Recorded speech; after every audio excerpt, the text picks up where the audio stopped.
من الشيطان الرجيم بسم الله الرحمن الرحيم وما أرسلناك إلا رحمة للعالمين صدق الله العلي العظيم সবাই বলি সাল্লাল্লাহু আলাইহি ওয়াসাল্লাম। আসলে উলামায়ে কেরাম তো বক্তব্য দিয়ে ফেলেছেন। আমাদের সেরেতাজ মিজানুর রহমান সাঈদ সাহেব দামাত বরকাতুল আলিয়া, আমাদের বিজ্ঞ আলেম রেজাউল করিম আবরার সাহেব সহ সমস্ত ওলামায়ে কেরাম অনেক দামি দামি কথা বলেছেন। এর চেয়ে দামি কথা আমার কাছে নেই। এরা সবাই আমার চেয়ে অনেক বেশি জ্ঞানী। তবে আমি যতটুকু মনে করি, দেখেন 1803 ইসাই সালে ব্রিটিশদের বিরুদ্ধে আন্দোলনের সূচনা করেছিল মুসলমান শাহ আব্দুল আজিজ সাহেব রহমতুল্লাহ আলী। 1803 ইসাই সালে যখন ব্রিটিশ তৎকালীন জাফরের থেকে, দিল্লির মাসনাদে ছিল জাফর, এই জাফরের থেকে যখন ক্ষমতা গ্রহণ করে, তখন সেই সময়ই 1803 ইসাই সালে শাহ আব্দুল আজিজ সাহেব রহমতুল্লাহ আলী, শাহ আউলিউল্লাহ মুহাদ্দিস রহমতুল্লাহ আলীর বড় সন্তান ঘোষণা দিয়েছিলেন, আজকের থেকে এই পাক উপমহাদেশ দারুল হরব নয়, দারুল ইসলাম নয়, দারুল হরব, এদের বিরুদ্ধে আন্দোলন করা আমাদের জন্য জরুরি, ফরজ। তো ব্রিটিশ হটাও আন্দোলনের সূচনা করেছিল মুসলমান। 1857 ইসাই সালে সেফাই বিপ্লব আজাদি আন্দোলনের নেতৃত্ব প্রদান করেছিলেন মুসলমান শাহ আব্দুল আজিজ হযরত হাজী ইমদাদুল মুহাজির মক্কি রহমাতুল্লাহ নেতৃত্বে, রশিদ আহমদ গঙ্গুই রহমতুল্লাহ আলাই, হজরত কাসিম নাদুর রহমতুল্লাহ আলাই, জাহুর থানেশ্বর রহমতুল্লাহ আলাই, এই সমস্ত ওলামায়ে কেরাম। এরপর দেখেন এদের ডিভাইডের ব্যাপারে 47ও সবচেয়ে বেশি ভূমিকা ছিল ওলামায়ে কেরামের। পাকিস্তান গড়ার ব্যাপারে সবচেয়ে বেশি ভূমিকা ছিল ওলামায়ে কেরাম। আরেকটা কথা মনে রাখতে হবে, এখানে সবসময় মনে রাখবেন, এ দেশ মুসলমানদের, অধিকার সবার। এটা খুব ভালো মতো মাথার মধ্যে রাখবেন। ভারত থেকে এ দেশ আলাদা হওয়ার ভিত্তি ছিল একমাত্র মুসলমান, ইসলাম, অন্য কোনো ভিত্তি ছিল না। এটা প্রত্যেকের মাথার মধ্যে ঢুকানো দরকার। এখানে আমরা বলি কি, ধর্ম যার যার, রাষ্ট্র সবার না, ধর্ম মুসলমানদের, অধিকার সবার। এটা মনে রাখবেন, ধর্ম রাষ্ট্র মুসলমানের, ধর্ম সবার, অধিকার সবার। কিন্তু এদেশ স্বাধীন করেছিল মুসলমান, মুসলমানদের কারণে এদেশ স্বাধীন হয়েছে। কাজী রাষ্ট্র মুসলমানের, অধিকার সবার, এটা আমাদের মাথার মধ্যে রাখতে হবে। যাই হোক, সেখানে ওলামায়ে কেরামের ভূমিকা ছিল সবচেয়ে মোক্ষম এবং অনেক বেশি। কিন্তু ওলামায়ে কেরামের কোনো নেতৃত্ব নাই কেন? আমার প্রশ্ন এখানে। দেখেন, ব্রিটিশদের বিরুদ্ধে আন্দোলন করতে গিয়ে মুসলমানদের এবং ওলামায়ে কেরামের যেই পরিমাণের রক্ত দিছে, জীবন দিছে, ইতিহাস নেই, অন্য কেউ দিতে পারে নেই। 80,000 আলেমদেরকে হত্যা করা হয়েছে। 80,000, ব্রিটিশরা 80,000 আলেমকে হত্যা করছে। শুধু চাকরি চর থেকে শুরু করে খায়বার পর্যন্ত 14,000 আলেমকে ফাঁসিতে ঝুলাইছে। শুধু খায়বার থেকে চাকরি চর পর্যন্ত 14,000 আলেমকে ফাঁসিতে ঝুলাইছে। এরপর আলেমদের কর্তৃত্ব নেতৃত্ব নাই কেন? এটা চিন্তার বিষয়, এটা দেখার বিষয়, গবেষণার বিষয়। এই বিষয়ে আশা করি ওলামায়ে কেরাম গবেষণা করবেন, এটা আমার দাবি। এরপর আসুন, 71 থেকে আজকে 2024 পর্যন্ত ওলামাদের ভূমিকা কী ছিল, এই ব্যাপারে আমাদের আলোচনা করা উচিত। 5ই আগস্ট যে বিপ্লব হয়ে গেছে, স্বাধীন হয়েছে, এখানে আল্লাহ না করুক যে আমরা যদি সামনে না থাকতাম, তাহলে কিন্তু আবারও একটা দুর্নামের, বদনামের বোঝা নিয়ে কিন্তু হাঁটতে হইতো। হুঁশ থাকবে না কেন আমাদের? এই খেয়াল থাকবে না কেন? এর কারণটা কি? আমাদের হুঁশ থাকবে না কেন? আমাদের খেয়াল থাকবে না কেন? কি হচ্ছে, কেন হচ্ছে, কি হইতেছে, এই খেয়াল রাখবেন না কেন? আপনি কি সমাজের নাগরিক নয়? আপনি কি এখানে বসবাস করেন না?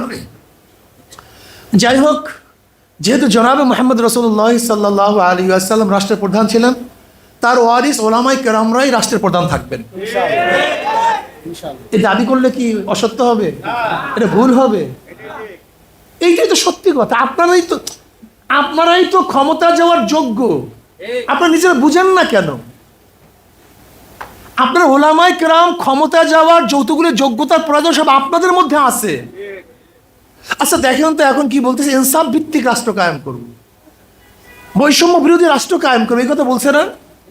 আচ্ছা, যে ব্যক্তির মধ্যে ইনসাফ নাই, সে ইনসাফ কায়েম করবে কিভাবে? একজন দুর্নীতিবাজ দুর্নীতি মুক্ত করবে কিভাবে? একজন চোর চোর মুক্ত দেশ দিবে কিভাবে? একজন ডাকাত ডাকাত মুক্ত দেশ উপহার দেবে কিভাবে? একজন ধর্ষক ধর্ষক মুক্ত দেশ দেবে কিভাবে? একজন লুটেরা লুটমুক্ত দেশ উপহার দেবে কিভাবে? একজন জালেম জুলুম ব্যতীত সে দেশ উপহার দেবে কিভাবে? এগুলি আপনাদের মধ্যে একটাও নেই। ওলামায়ে কেরাম জালেম না, এরা দুর্নীতিবাজ না, এরা ধর্ষক না, এরা পাচারকারী না, এরা ঘুষখোর না, এরা আদর্শবান, চরিত্রবান, নীতিবান। কিন্তু আপনাদের তো ক্ষমতা যাওয়া উচিত। আপনারা কেন বুঝতেছেন না কেন? আসলে আপনারা আপনাদেরকে চিনেন না, সমস্যা এখানে। আপনারা আপনাদেরকে চিনেন না, আর চিনানো হয় না। সেই শিক্ষা আমাদেরকে দেওয়া হয় না। আমাদের সন্তানদেরকে আমরা কি শিক্ষা দিই? আমরা কি শিক্ষা দিই তোমার প্রাইম মিনিস্টার হতে হবে?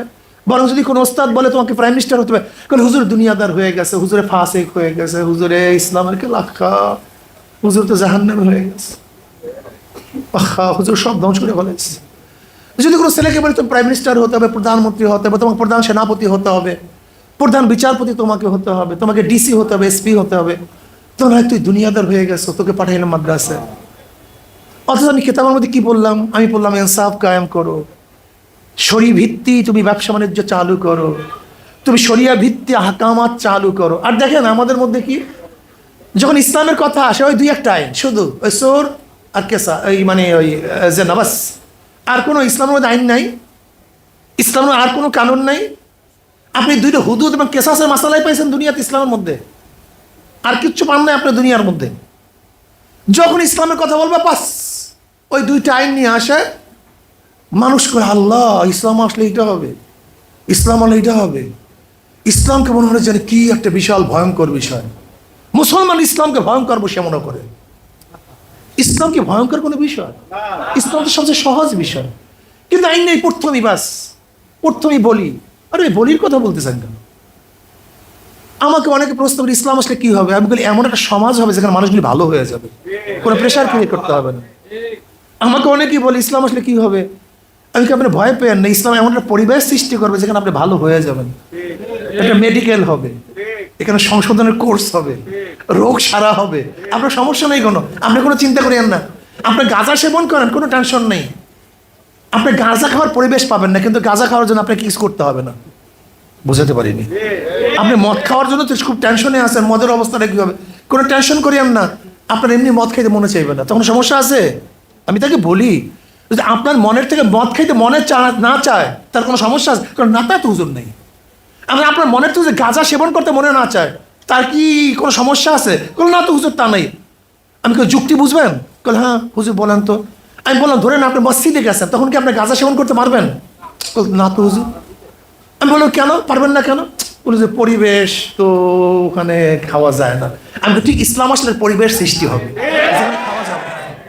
আপনার ভয় নাই, কোনো টেনশন নেই, আপনি চিন্তা করেন না। ইসলাম আসলেই কি হবে? সমস্ত মহিলারা বস্তাবন্দি হয়ে যাবে। ইসলাম আসলেই কি হবে? সমস্ত মহিলারা আবদ্ধ হয়ে যাবে।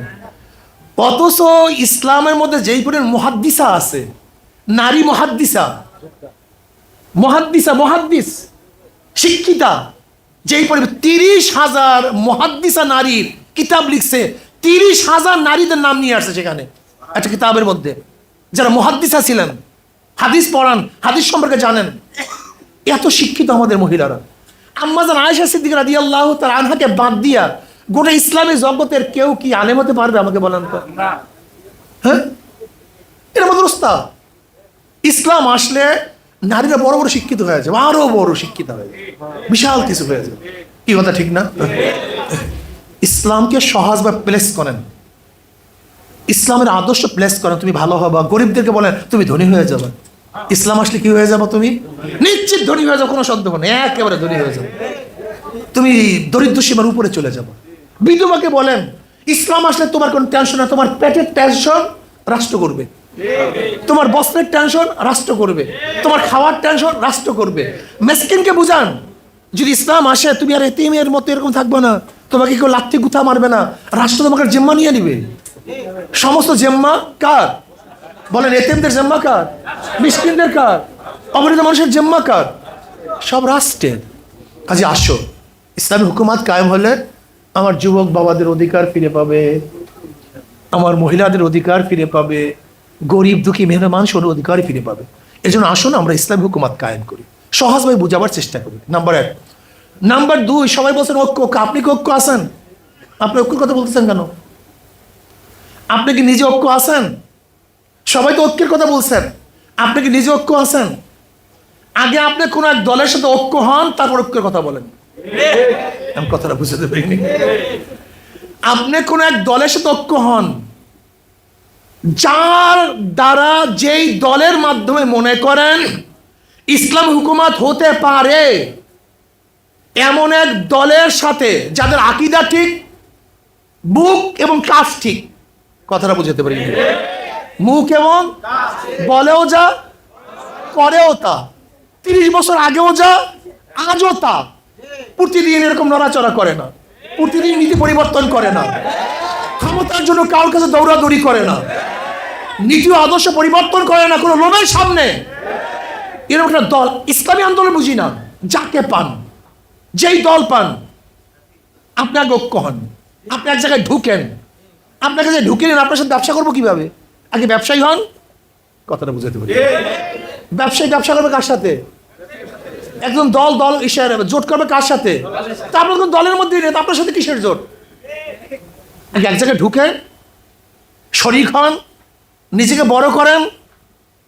মনে রাখবেন, বুঝতে হবে আপনাকে, যখনই আপনার কারোর সাথে যাবেন তখন বার্গেনিং হবে। তুমি কি চাও, আমি কি চাই, তুমি কি চাও, আমি কি চাই। আমি দেখো না পকেট খালি, আমার ব্যবসায় নেবে কেউ? তা আপনাদের হক নিয়ে বসে থাকবেন, আপনার হকের দামটা কি হবে? বুঝাতে পারি না, অনেক কথা বলা যায় না, বুঝানো যায়, অনুভব করা যায়। আগে নিজে শক্তিশালী হন। যখন আপনি শক্তিশালী হবেন তখন আপনার কথার শক্তি হবে, আপনার কথার ওজন হবে। আর আপনি যদি শক্তিশালী না হন, আপনার কথার দেখবেন ভালো ভালো মানুষও অনেক ভালো ভালো কথা বলে। ছোট্ট একটা কথা বলি, আজকে দেখবেন এখানে আমার চেয়ে হাজারো মানুষের ভালো কথা বলবে, কিন্তু দেখবেন মিডিয়ায় বা অমুক যায় আমার কথাটাকে ফলাও বেশি করবে, যদি আমার কথা তার চেয়ে অনেক বেশি খারাপ হয়েছে। তাদের মতো আকর্ষণীয় যৌক্তিক আমার কথা ছিল না, কিন্তু কিসের কারণে? হয়তো পরিচিতির কারণে আমার কথা কি বেশি তারা প্রচার করতে চায়। আমি কথাটা বুঝাতে পারিনি। তা আপনাকে মনে রাখতে হবে, আপনার ওজন যদি না হয়, আপনার অবস্থা যদি ঠিক না হয়, তাহলে আপনার সাথে একজন ঐক্য করবে কেন? এর জন্য আমি একটা অনুরোধ করি, আহলে হক যারা আছেন, আহলে হক যারা আছেন, আহলে হক যারা আছেন, আমরা এক হয়ে যাই। যখন এক হয়ে একটা প্ল্যাটফর্ম করতে পারবো, তখন যে কোনো, আজকে যদি আমরা ডক্টর ইউনূসকে শক্তিশালী প্রেশার ক্রিয়েট করি, সে মানতে বাধ্য। কিন্তু আপনি এবং আমি যদি ঐক্য না থাকি, শক্তি না থাকি, আমার কথা মানবে কেন? বুঝাতে পারি।